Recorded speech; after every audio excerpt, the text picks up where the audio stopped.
Olá, que a graça e a paz do Senhor seja com você nesse dia. Hoje é dia 19 de maio e eu gostaria de começar lendo com você uma passagem no livro de Mateus. Mateus capítulo 8, versículos 6 a 8 e 13.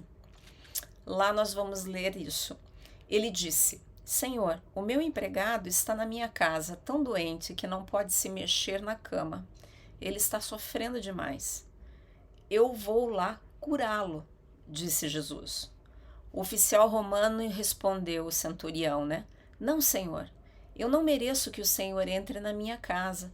Dê somente uma ordem e o meu empregado ficará bom. Então Jesus disse ao oficial romano: Vá para casa, pois será feito como você crê. E naquele momento, o empregado do oficial ficou curado. Há três coisas que nós precisamos considerar e ter em mente nessa história de oração. A primeira, é importante ver que a pessoa que faz esse pedido audacioso para Jesus, ele não era israelita, ele era romano e era um centurião. E como centurião, ele era um oficial romano. Essa, na verdade, é uma interação, né? Totalmente sem precedentes. Alguém do alto escalão do exército romano se subjugando a Jesus. Isso é uma novidade. E em segundo lugar, esse oficial, com certeza, ele tem um coração de intercessor. Ele foi intercessor do seu servo. Também, para a cultura romana, uma ocorrência rara. E terceiro, ele se submeteu a Jesus, que representava uma nação que era cativa. Então, considere o centurião, rico em poder, rico em riquezas, entendeu que um pregador itinerante, sem lugar nenhum para chamar de seu, tinha algo que ele não tinha. Se nós formos ver, Jesus tinha autoridade sobre doenças, sobre os demônios, sobre o cosmo. Embora esse oficial, né, esse centurião, possuísse um certo controle sobre o seu mundo, né, ele percebeu que somente Jesus podia comandar aquilo que ele não dava conta. Jesus comandava os mares e comandavam os ventos. A fé desse centurião surpreendeu Jesus. Nós vamos ver isso lá em Mateus 8:10.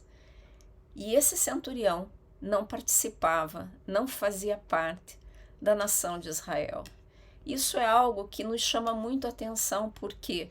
Porque esse centurião vai representar eu e você nesse dia. Se você não faz parte da nação israelita, se você não é judeu, você é como esse centurião. Eu, o centurião, e você. Essa história, ela ilustra, né, o poder da palavra de Jesus.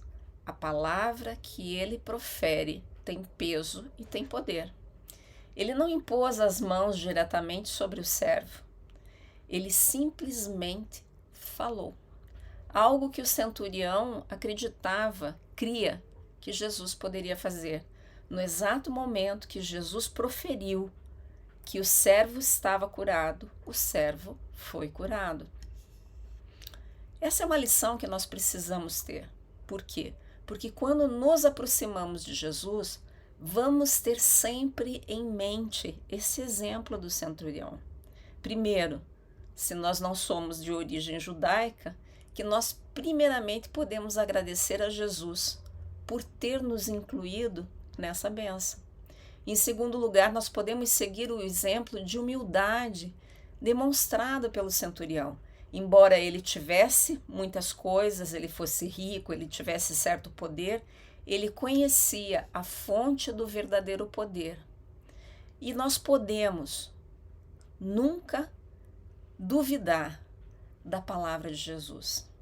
O que Jesus profere com a sua boca é eficaz.